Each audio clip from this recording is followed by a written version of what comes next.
নমস্কার বন্ধুরা, আমি আমার একটা ফেভারিট রান্না আমার মা বানিয়ে খাওয়াতো, সেইটা তোমাদের সাথে শেয়ার করছি। চিচিঙে দিয়ে যে দেশে ঘরে যে তিল বাটাটা না, ওইটা আমার পছন্দের, খুব সুন্দর, আমার ভালো লাগে, পছন্দের রান্না। আমার মা করে খাওয়াতো, সেই রান্নাটা আমি বানাচ্ছি, দিয়ে তোমাদের সাথে শেয়ার করছি বন্ধুরা।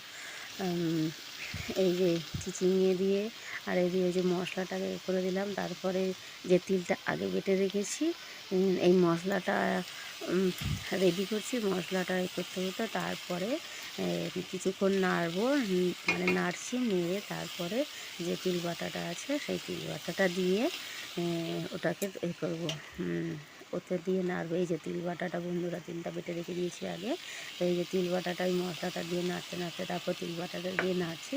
হ্যাঁ, নাড়তে নাড়তে তারপরে কিছুক্ষণ নাড়বো, নেড়ে তারপরে ওটাকে যে একটু তিলে বাটিতে লেগেছিলো তো সেইটাতে একটু জল দিয়ে